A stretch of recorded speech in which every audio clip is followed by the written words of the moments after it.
saddle situation, inheriting the bases loaded with nobody out in the first inning? What was your mindset going in there and attacking 5 scoreless? It's the same as always, just trying to stay calm, make my pitches, pick my teammates up. Is all I was really trying to do. Obviously, it's not fun to spot them 4 in the first, but just come in and just try to do your job. That's all you can do. What do you think was working for you? Really command. Filling up the zone was huge. I don't throw that hard, but filling it up has always been my style. So just trying to do that as much as I can. Sean, a couple of great frames out of you. Say what was kind of your key to success there? I was just attacking hitters. I think I did a good job establishing the fastball command pretty well, and then that lets me get to the slider, cutter, changeup. So I think just getting ahead and working with what I got would help me a lot.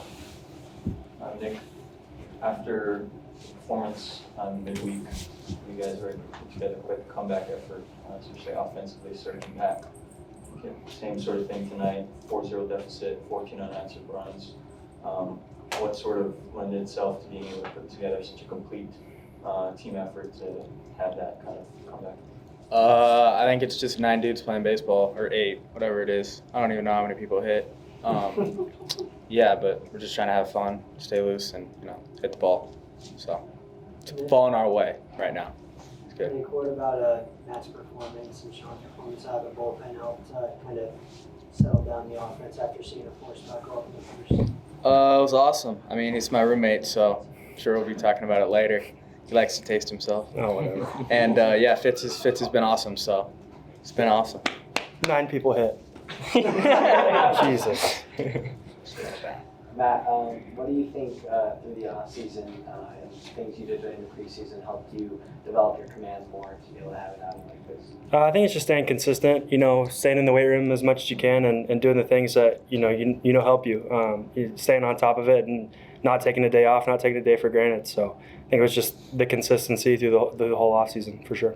Matt, this is a pretty good lineup for Cal. The scouting report said they were hitting, and they certainly hit those first bunch of batters. Was there anything that you knew that needed to get changed when you came into the game, or was it kind of just you just started pitching? Yeah, I mean, I was just kind of trying to fill up the zone. Inherent in the situation that was going on, it was just, attack the guys who can't afford any free passes. So that was really the game plan. And, that's a good lineup over there, and credit to them for battling. So Getting into that 4-run deficit early, then coming into that situation and being a veteran in this group, how did you take to heart kind of needing to get your team out of that and then striding it out into what ended up being the 5 innings? Yeah, I mean, I just want to win. So whatever that takes to get that done is all I want to do. So whether that's, come in and have a great day or come in and have a bad day, as long as we win, that's what matters. Sean, also kind of bouncing off Aiden's point with the good lineup, what were your kind of approaches and in your mental process as you were facing some of those bigger bats in the lineup? Just get the guy in the box out, just attack him with what I have, and just fill up the zone. Can't have any free passes. I mean, that's when you give up runs. So just keep attacking, and I think Matty did a great job of it, and I did a pretty good job tonight. So it was fun. Being a part of a staff that now a team that is the #1 team in the country, how do you feel like you developed in your time at Arkansas and being able to observe and also just getting experience through that? Those guys are awesome out there. It was a lot of fun just watching some of those guys just go through their routine and learning from them. And it helped me develop a lot. I got to see some good pitchers throw a lot, so it was pretty helpful. It's been 10 games in ASU, guys. How does it get back to getting back home? How's the Phoenix community after last weekend and kind of the thrill that went through Monday? Was it to be able to play back home? How did that help you guys today? I mean, Muni's the best. It's why we chose to come here. It's why we love playing here. So playing at home is always really fun. After a long road trip, it makes it even better for sure. So it's great to be here. Great to be in front of our fans and not anyone else's. And we love playing at home. So. How about that guy with his first start tonight with a home run? That was awesome. Yeah, Lance is the man. That was awesome. Pump for him. Deserves it. That's a great teammate right there. So it's really cool to see that. Really good teammate. Nick, you started kind of slow. It looked like there was, still some effects from the injury. When you got back into the lineup the last week and a half or so, it really has looked like you've gotten more confident. Do you feel like your confidence has kind of improved at the plate? Yeah, I guess. I mean, yeah. My hand was bugging me, but like whatever. I did it last year, so I was kind of bummed I couldn't start off as hot as I did last year. But yeah, it's feeling a lot better, and hopefully it's only up from here. Was the confidence always kind of at that high level, even when you came back and were struggling? Were you telling yourself, I just got to keep swinging the bat, eventually it's going to go? Yeah, I mean, you were with me in the summer, so I'm a pretty confident person. I smiled at that. What's the vibe Nick gives off from day to day? That's part of what makes him really good, right? Like, he believes he's the best hitter in the country. He is one of them for sure. So, like, that's what makes Nick Nick, and I think that confidence is why he's really good. What's it mean to have one of the best hitters in the country in your lineup backing you up? It's awesome. It's a great feeling. That's why we got 18 hits tonight. Homer and a double from this guy. It's like seeing him do his thing and hitting. It's unreal. It's unreal to watch. Nick, after the sweep in Pullman, what's the vibe in the locker room, and how with your own confidence, how does that, I guess, in these last couple of games, rub off on all the other guys, and I guess facilitate a couple of encouraging comeback wins? I mean, Pullman was a tough one. It's definitely not Arizona up there, I could tell you that. It's like 30 degrees, so it was it was hard to play in that, but I think that we could have won all 3 of those games. We had a chance to win it, and we ended up not. So we kind of took a step back and then gathered as a group and said we got to go from here. I mean, nut cutting time, as Bloomy would say. So Yeah, like did that serve as sort of a wake up call? yeah, you could say that. Yeah, I think even back to Oregon was a wake up call. We could have beat them 2 out of 3. So. We can't do anything about the past, though. So, I guess in the clubhouse, the team culture, what is, I guess, the go-to mindset to, I guess, weather storms and work through, some frustrations, especially when you're in these games, but you don't pull them out. You feel like you should win them, but you don't. I mean, I think it's just staying consistent, attacking adversity head on. Like, things aren't always going to bounce your way. The ball's not always going to bounce your way, and I think just staying consistent in what you do. Don't let the game affect who you are and what you do day to day, and just attacking that adversity head on.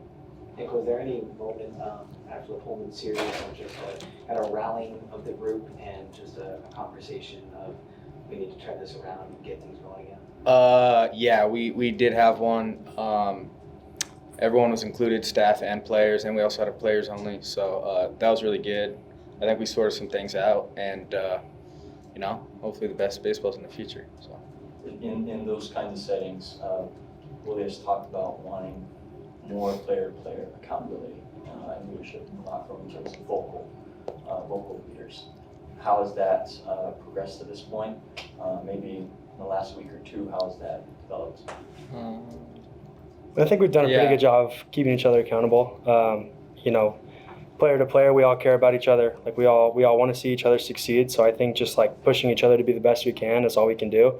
And when somebody messes up or somebody doesn't act right, we're not afraid to tell them. And that's a big step of accountability for sure. We haven't seen hitting like this, a double-digit kind of night in weeks. How do you keep this going? I mean, obviously it's mainly for Nick, but how do you keep this going over the next bunch of weeks?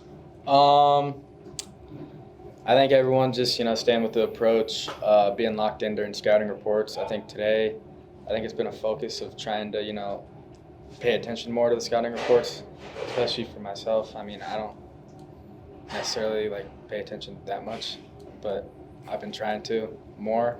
I don't know, it's baseball too. Ball hopefully just keeps rolling our way. Hits fall when we need them, and they go over the fence when we hit them hard, so. Was there anything in the scouting report tonight? I mean, you guys were seeing it look like a beach ball coming at you. Was there anything in the scouting report tonight that you said we really got a hammer on this? I think a lot of us took away the guy's a 2-pitch guy, fastball, curveball. Obviously, in the first at bat, for me, he threw me 4 of them, and I didn't realize how good it was because, again, I don't think I was watching it that close on the screen here, but that's huge, taking a guy from 3 pitches to 2 pitches, fastball, curveball's a lot better going up there than fastball, curveball, changeup, so, yeah. In what ways do some of the adversity that you go through in the season reveal character of the team, of teammates in those moments, and how do you sort of take those markers of growth? I mean, I think that's just what the game of baseball does. You know, your whole career. Now, you're not always going to be, you know, on your best day, have your best stuff. You're not always going to win every game, obviously. So it's just that's the ongoing like journey of baseball of like learning how to deal with adversity. It's a game of failure, and when you learn how to learn from failure, that's what makes you really good. So. Nick, is it something where if there's a slump at any point in time that you just don't take it too seriously and keep confident that at some point things are going to even out? Yeah, I mean, yeah, slumps are going to happen. I just got to remember I've been hitting my whole life. I grew up hitting with my brothers and everything, so I mean, it's something I know I can do. And yeah, there's slumps, so I'll probably have 100 more of them in my career. Just got to dumb them down from 0 for 10 to like 0 for 4. That'd be nice or something. Nick, would you say you lean more on your intuition as opposed to the numbers that you're kind of given day to day? What does that mean? More like the skills that you've inherited throughout your baseball career. You know when you go up to the plate against, some of the top arms that you know what works for you, what doesn't, as opposed to something that like a coach might say, hey, look at this. Do you trust that more than kind of the numbers you get? Yeah, I think that at the end of the day, I'm my best hitting coach. I know my swing better than anyone does. No offense to the coaches, they're great coaches. But I think it's the same for pitchers. They know their stuff better than anyone. And yeah, I think you just, after all the practice, just go out and play. Trust yourself and trust what the coaches' information they do give you. But yeah.